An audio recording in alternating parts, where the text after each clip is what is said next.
Bom dia a todos, sejam muito bem-vindos ao canal Através de mim, Alex Laurentino na área. Deus abençoe seu dia, que você possa ter um dia abençoado. Hoje aí 15 de julho de 2024, então vamos começar aí com o primeiro passo para a gente começar a resolver os problemas, né? Mas de uma forma voltada para a Bíblia, voltado para aquilo que Deus tem para a gente, voltado para aquilo que Deus pode nos ensinar através de pessoas que já tiveram ou já passaram, né, por esse tipo de dificuldade, né? Pode ser que as pessoas que trabalham na área industrial já tenham muita noção, né, do que eu vou falar ou do que eu vou participar a vocês, né? Mas quando eu tive esse insight, esse pensamento, né, de aplicar algumas ferramentas, né, seculares, né, para a gente resolver alguns problemas da vida cristã, na verdade tem muito a ver com o que Deus já tem feito desde o princípio, né? Deus nunca fez nada sem planejamento, né? Deus nunca fez nada sem antes trabalhar as situações, trabalhar o entendimento da realidade, daquilo que está acontecendo.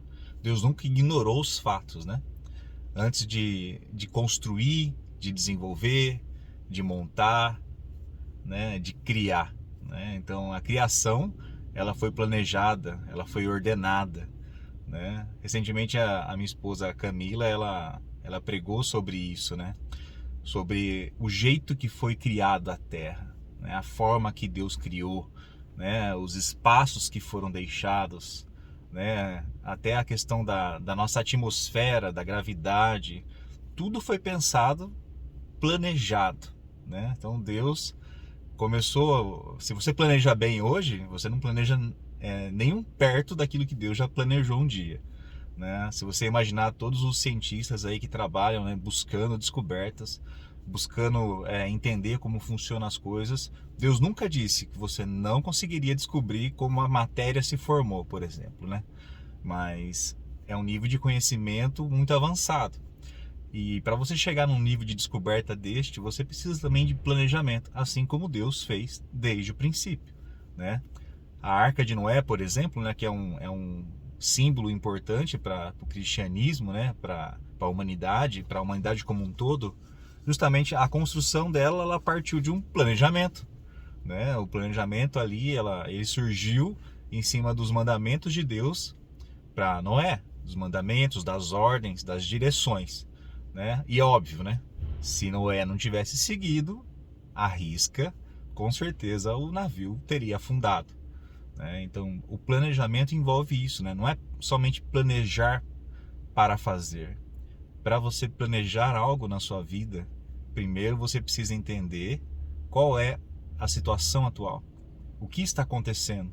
Porque você não toma nenhuma decisão de construir algo, de mudar algo, de transformar algo, se realmente você não tiver algo que desencadeou aquilo, né? Então você inicia com base ou um problema ou um desejo. Talvez você tenha desejo de crescer, de prosperar, de avançar, e você não sabe como.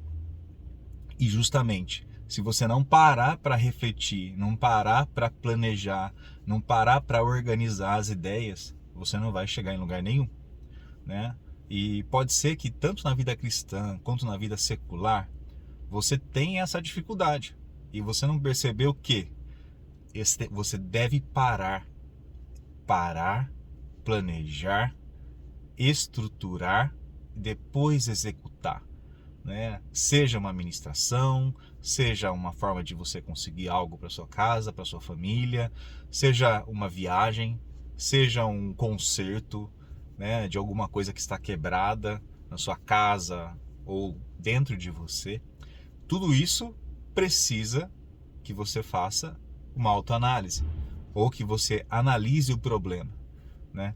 Nem sempre você vai conseguir ser ou resolver o problema se você estiver dentro do problema, né? Você precisa sim, por isso, parar e sair um pouco do problema. É difícil isso? Claro que é difícil, né? Fácil nunca vai ser, né? Se você ainda mais estiver vivendo um problema totalmente voltado à sua alma, voltado aos seus desconfortos, voltado à situação que você está passando hoje, ou familiar, ou como pai, ou como filho, né, ou como marido, ou como esposa. Justamente você vai ter que sair desse papel um pouco, né? Não existe nenhum time que analise problemas, né, ou que resolva problemas, que analisa o problema dentro do problema, né? Justamente eles têm que ter uma visão de fora primeiro, né, para olhar um todo, né?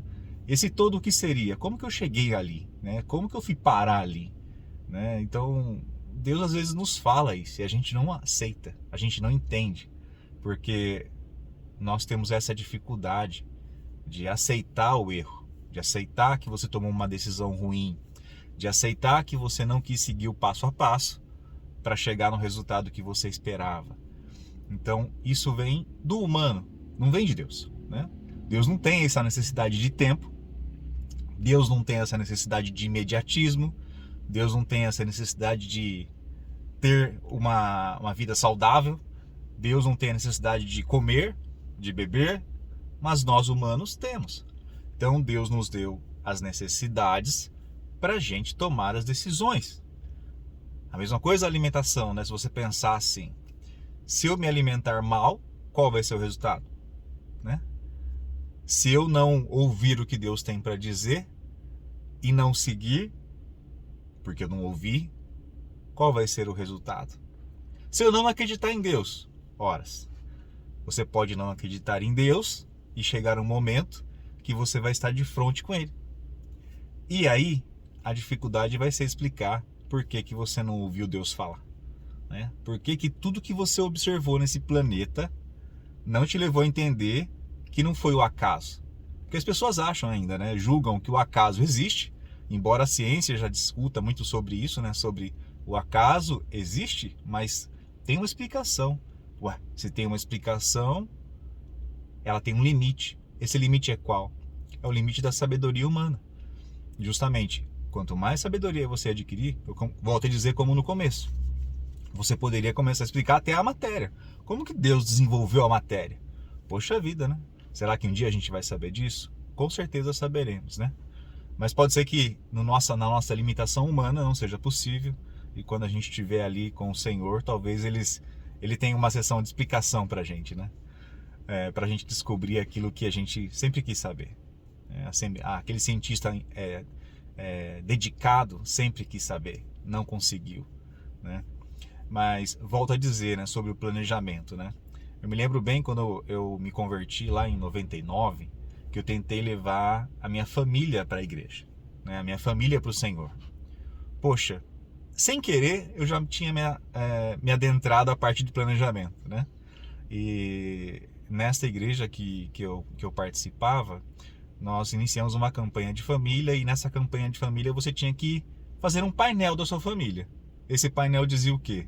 Colocar as fotinhas da sua família, né? E aí ter aquela frequência de oração, aquela frequência de se lembrar, aquela frequência de se alegrar com essas pessoas, aquela frequência de você mostrar para ela que o cristão não é aquele cara chato, aquele cara desconcertado, aquele cara egoísta, arrogante, aquele cara que sabe tudo. Não deve ser assim, né? Você acha que Jesus tinha essa postura, né, quando ele veio na Terra? Com certeza não. Mas eu falo de planejamento porque quando eu coloquei aquele painelzinho da família, tinha a fotinha do meu pai, da minha mãe, né, dos meus irmãos, dos meus sobrinhos na época, meu sobrinho, né, na verdade, na época, eu tinha ali um objetivo. E esse objetivo se tornou, depois do planejamento, em você agir em cima daquilo, né? Então as orações vieram, semanas atrás de semanas ali orando e também testemunhando, né, a sua vida para que as pessoas entendessem quem é Jesus na sua vida. E justamente eu tive ali, primeiro, né, a minha irmã foi para a igreja, depois a minha mãe começou a acompanhar a minha irmã, começaram a ir. Meu pai era um pouco mais turrão, ele carregava um peso de não saber ler e escrever. Então ele tinha uma dificuldade com Deus, uma dificuldade de tratar Deus, né? De entender quem era Deus por ler, por conhecer, porque ele tinha essa limitação de buscar conhecimento. Mas depois ele foi também, né? E assim, eu vejo que hoje falta meu irmão e tudo mais, a família dele tem um estilo diferente, né? Ainda hoje. Mas eu ainda sei que ele tem um coração bom, que mais dia ou menos dia, Deus alcança ele 100%, né? Ele não é uma pessoa que não conhece Deus, que não acredita em Deus, mas uma pessoa que segue um caminho diferente. Eu respeito isso, mas a gente faz para que ele entenda, né? A gente tenta viver de uma forma diferente para ele poder também um dia chegar nesse caminho. Mas de qualquer forma, né? Quando meu pai veio a falecer, eu pensava assim, né? E eu fiquei um tempo bem pensando, poxa, será que Deus levou meu pai para o céu? Mas espera aí. Aí voltando lá atrás a resgatar o planejamento. Você orou, você jejuou, você ensinou da sua forma, da forma que Deus te ensinou para ele. Ele aceitou esse caminho, ele se converteu.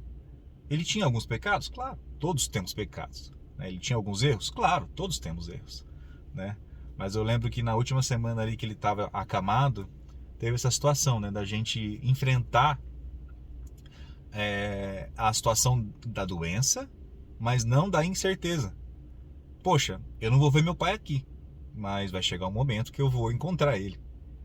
E essa talvez, né, eu me lembro de criança ainda, são sentimentos de criança que eu tinha, que justamente falava assim, poxa, como é que vai ser minha vida sem meu pai, sem minha mãe, sem a minha família, né? Como é que vai ser sem essas pessoas que eu amo tanto, né? E justamente os ciclos vão acontecendo na vida da gente, né? Vem a esposa primeiro, né? Depois vem os filhos, então vem o sentimento de construção familiar, vem o sentimento de você ter que prestar ali aquela continência, né? Entre aspas, todos os dias para sua família. Então os parentes, né? Que são pai, mãe, irmãos que ficaram, né, separados, justamente ocupam espaços diferentes dentro de você.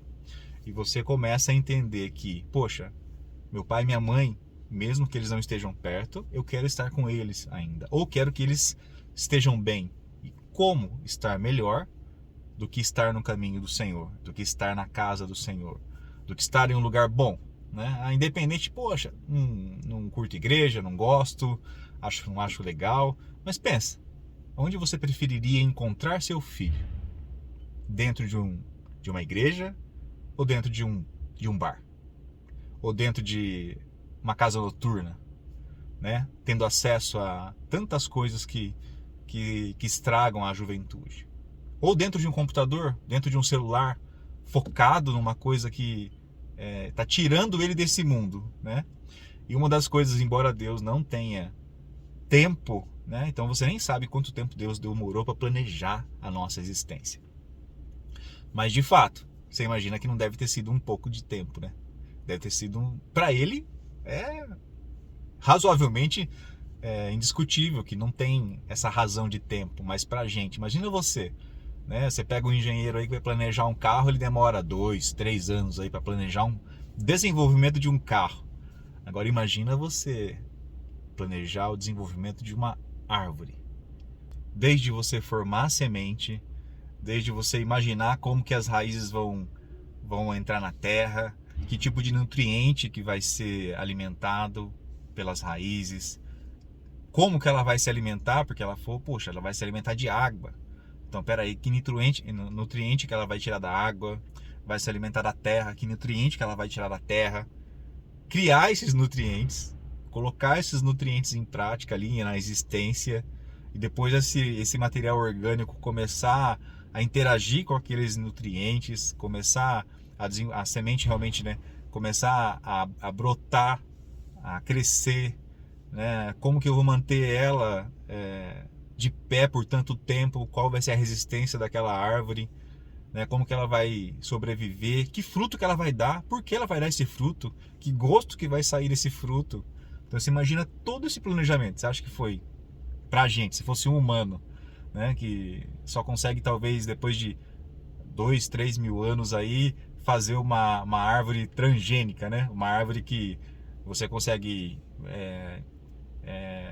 casar ela com outros tipos, misturar, mas criar do zero, eu acho que é um planejamento um pouco mais aprimorado, né? É um pouco maior do que a gente ainda entende, né? Mas de qualquer forma, só exemplificando, que se esse planejamento, né, se esse tempo, né, gasto é alto hoje, qual deve ser o tamanho, né? Quanto tempo eu devo gastar para minha família ou para entender quais são as dificuldades de casa, quais são os problemas que eu tenho enfrentado hoje e o que eu vou fazer depois disso.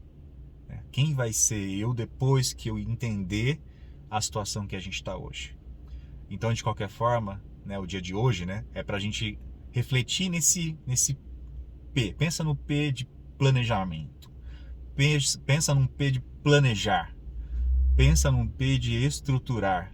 Mas pensa num P de sair, né, um pouco distante, começar a olhar com um ângulo diferente, né, de uma forma diferente. Se você fosse Deus hoje, olhando para a criação, que é você, então, como que você julgaria esse movimento, né? Esse círculo, né, que está se criando na sua vida ali. Esse círculo que você entrou, que talvez colocou você nesse problema. Qual é a história disso? Né? O que levou você a chegar até ali? Né? Na situação que você encontra-se hoje. Né? E é interessante que uma coisa eu quero deixar para vocês no final desse vídeo, né, para a gente depois seguir para as próximas explicações, que na verdade não é uma coisa curta, vocês vão perceber isso, né? Mas você pode depois voltar, entender, né, refletir de novo. E o que eu queria deixar com vocês é a questão da comunicação, né? Nosso tipo de comunicação, ele interfere diretamente naquele resultado. Primeiro eu falei para você um pouco de tempo ali atrás, então o tempo é importante, mas gaste esse tempo. Não entenda como gastar, entenda como investir o tempo, né, para esta análise, para essa solução que você está buscando, tá? Aí voltando para essa parte que eu queria deixar, é a parte de comunicar-se, né, de como buscar uma boa comunicação para você começar a entender por que você está onde está. Então converse com as pessoas mesmo, converse com o problema, né? Converse com o problema e faça ele te trazer algumas indicações daquilo que você está passando hoje. Né? Tem uma situação que nós temos que entender, que é o que interfere na solução diretamente do seu problema, que é a parte de comunicar-se. Então, assim, pensa, se eu acusar alguém, eu vou conseguir uma análise daquilo que está acontecendo? Não. Eu vou conseguir uma reação. Agora, se eu pedir uma ajuda para a pessoa que está me julgando, que está me tratando mal, que está me causando um problema, ou para a situação como um todo, e se eu tentar pedir essa ajuda para esta pessoa, será que ela vai se recusar a me ajudar? Eu te garanto que não. Só se for uma situação de uma pessoa com extrema dificuldade de entendimento, ou que não tem nenhum conhecimento sobre você, que não gosta de você realmente, e você precisa tratar isso de outra forma. Mas se você tiver uma pessoa que você sabe que precisa da ajuda dela, ou que ela te causou alguma ferida, ou que ela te causou algum mal, né? Se você a acusar, você com certeza não consegue extrair nada e vocês não vão chegar numa solução. Mas se você tiver uma expressão passiva nessa situação e pedir a ajuda para esta pessoa, talvez você consiga, né, uma interlocução diferente. Então pense assim: para que um time me ajude a resolver um problema, eu preciso levar o time a entender que ele faz parte da solução do problema, não do problema. Então, exemplo, né? Nós vamos falar que o Joãozinho quebrou o copo. O que eu fiz com isso, com essa frase, com essa forma de tratar, né? Eu já disse que o João, então, se o João estiver no meio do time, primeiro que ele já não vai com a sua cara. Ele já não vai te ajudar em nada. Você já acusou ele de ter quebrado, né? Então você pensa assim, poxa, eu vou conseguir algo dele? Não, não vou conseguir. Agora, o copo quebrou-se. Peraí, aí você pensa, tem como o copo se quebrar? Talvez, mas fisicamente ou alguém derrubou, ou alguém deixou escapar da mão, ou você colocou uma água quente num copo frio e ele trincou, rachou, quebrou, né? Mas sempre tem uma causa, entende? Então, o copo quebrou-se. Peraí, todo mundo vai pensar, ué, tem como ele se quebrar? Não, acho que ele caiu. Não, eu acho que você colocou uma água quente num copo gelado e aí ele quebrou. Você entende que ao invés de você acusar alguém, você talvez abra um espaço para as pessoas começarem a refletir? Então é isso que eu quero deixar para você nesse começo, tá? falar sobre reflexão. Então, para você começar a resolver algo, você precisa começar a refletir. Então, imagine, né? A criação gastou-se tempo para que acontecesse. Você imagina que nesse tempo que aconteceu, Deus teve os feedbacks, né? Você acha que não teve alguma coisa ali que teve que dar uma remodelada? Pode ser que sim, inclusive você e eu. Então, pode ser que esse remodelamento também possa acontecer dentro desse tempo que você tem que gastar para pensar numa solução, tá bom? Então, por hoje, a gente fica com esse conceito de primeiro gastar esse tempo, planejar o tempo para observar, sair um pouco do foco, né? Ir um pouco mais longe e pensar em: eu preciso de um time para me ajudar. Então não esteja sozinho, né? No mínimo você e Deus, no mínimo você e o Espírito Santo, no mínimo você e a companhia de Jesus. Então que essa semana comece de uma forma diferente para você, tá bom? Deus abençoe você. Até o próximo vídeo.